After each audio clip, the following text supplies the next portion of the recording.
it's recording. Let's put that over there. Oh shit, the coat's down. Oh, it gets covered. Let's put it over here. Yeah, so there's a few things you can do to kickstart when the creativity dies on you, just goes flatline. You stare at the screen for 6 hours and nothing's coming out. There's the classic ones of go away and do something more interesting instead. Something you feel like doing, whether it's going for a walk or watching TV or go to theatre or a museum, you know, things like that. But you don't feel like you're actually working when you do that. On the other hand, some of the things I like to do is tackle a completely different area of digital art or art that I'm not very good at, right? Or that I know need to improve badly. So I might say, well, I'm going to draw something, I'm going to paint something in acrylics, or maybe I'm going to do a matte painting, or maybe just something stupid like just match move a shot, not for any particular reason, just, you know, to help get the grey cells going again. So I do a lot of that sort of stuff, you know, just to keep it all going. In case you're wondering why I look very untidy in the chin department, I decided to grow a beard, right? Unfortunately, I got a bit of a shock because 80% of it is white. So let me put this to you: if you're about to have kids, they will age you. The idea is actually to finish off growing this beard to a decent, a normal sort of length, and then I'm going to match a shot I took or had taken of me. As it happened 2 days before my son was born, my first child. That's about 6 years ago, and show you exactly how much it ages you in 6 years. It does age you, but yeah. So that's one of the things I'm on doing at the moment. So I look a bit untidy. You get some strange looks walking around without the shave around here, but yeah. So I just got delivery of the final bit. It's taken months. For it's all this little screw. One end is the screw that you'd screw into a head on the tripod, onto a head onto a tripod. The other one's the sort of screw you'd screw into the camera body itself. And I need one of them to the big head thing, sort of mount the head on this bloody trolley thing. And it's not very good, but it's better than nothing. And I can use the trolley on its own without the track, because the track is shite, to be blunt.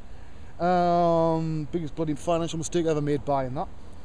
And of course I bought a, was it 150, 200 pound fluid head to go with it that I've since stuck on the carbon fibre legs, tripods legs, but the trouble is that it's that heavy, this fluid head, right? It negates the whole idea of having carbon legs, really.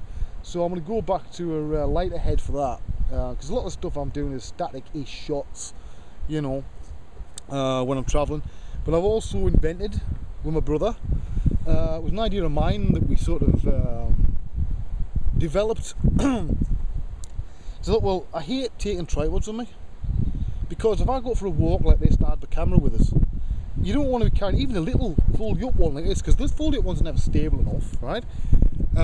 Two, they still weigh a bit, you know what I mean? And then you've already got like a kilo or two for the camera, and your lenses and all the other shite, right? So that was got to be an easier way. And I started, it's probably been done before, but the idea is simple enough. It's to use the laws of physics. Now normally you need 3 points of stability for a camera to keep it stable, right? That's why a tripod works. It's got 3 points of stability. Same as a shoulder rig, you know, you get shoulder, 2 hands, 1, 2, 3, right? I thought, well, why don't we use gravity as one? I'm going to use both my hands as a separate sort of point, but also something else. So what I've actually done, and I actually looks like I don't need the last bit, which would be in 4 points of stability, is I got this, like, so it's like a pistol grip, but it's got a screw in end that goes into the camera, right? It's meant for mounting microphones and shit on. Gets some funny looks going through customs with it, because it's just like a pistol handle. And what I've done is I've put at the bottom of that a little keyring ring like that, right? And on that I've got a dog lead, right? That's made out of climbing rope, mountaineering rope, right? So it doesn't stretch. And then the loop on that I put on the end of my foot, like that, right? I then pull up with this clicked under the camera and connect it on, right? One on the handle, one on the body, arms against there, stable as Bank of England, and that's with a lens like, you know, the Zeiss one I've got, which hasn't got any built-in stable functions. It works great. Now the other way as well, we thought, we tried this out, we actually tried it with boot laces, right? It's how we've got the design, is to fasten another one from just under the camera to your belt loop, right? And then you've got 1, 2, 3, 4 points of stability, and it ain't gonna fucking move, right? Brilliant, great idea. I'll try and get a video at some point. I'll show you some stuff done with it. But at the moment, all the stuff is done in the house, just me and my brother and the kids, you know, and it's not really very interesting stuff. Because I just don't like people seeing too many details of inside of where I live, you know, I like a bit of privacy. But yeah, I hope you've been keeping up with the stuff on Filter Forge if you're learning Mudbox. A few interesting little bits and pieces. There's also, I've just released a plugin, Mudbox. It's not going to shake your world, but what it does is it creates a project file structure similar to the Maya ones, right? Not the same as that, but similar idea. Inside of the folder you've saved your Mudbox scene file. So there's a load of folders. You just go to the file menu, click, creates them, right? Simple as that. Yeah, you could do it yourself, right? And create the folders. But why? I just like to go click, right? It doesn't cost you anything. Use it, don't use it, I couldn't care less. I've also been writing, I was asked to write, in fact I was actually paid to write the interop plugin for Mudbox to go between that and 3D Coat by Andrew Pagan. He sent me an email, and that's just about done. And that is done, I've just got to test it. And it's sort of like Mudwalker Plus. It does some groovy things that Mudwalker can't do, right? It opens things up as well for you. So I would say, hey, if you use 3D Coat, give it a bash, right? You know what this also means, right? It means I can legally use all 3 sculpting applications because I have that fucking right. You know, I've wrote bloody book and DVDs and shit for ZBrush. I've done more than enough stuff for Mudbox, and by writing this plugin for 3D Coat, it gives me the right to use that if I ever want to do it. So, you know, yeah, it's like to quote Doctor Who, I have that fucking right now. I would anyway, but there's always somebody who'll whinge. Let's see what time it is. Well, 3 minutes, see if I can put that back there. Balance it, I'll put my coat on. Unbelievably, when I came out, it was freezing, right?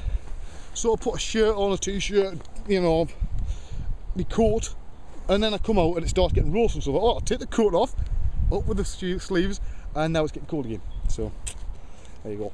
We'll try and finish this off as well. It's full enough, sick of carrying the bottle around. Bye bye bottle. Me, a little bug, personal thought. But there's actually a load of junk down there anyway.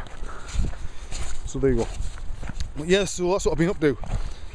So, 2 TV series, a new plugin that which I wrote in about 40 minutes in my dinner hour from when I was writing the one for Andrew Pagan, you know. So I suppose technically, although it's actually unclear whether he's technically paying me for my dinner off. He is, then he's technically paid for that one as well. But I didn't see that, he might not want it out there. I doubt it though, he's a nice guy, really is. But yeah, so there's a lot of, just like the rest of this, it's just been real life shit, you know what I mean? It's been just the everyday crap. So I'll say my daughter is 2 years old next month, on the 15th of March. And you know, I try not to compare my kids, but some things you can't help it.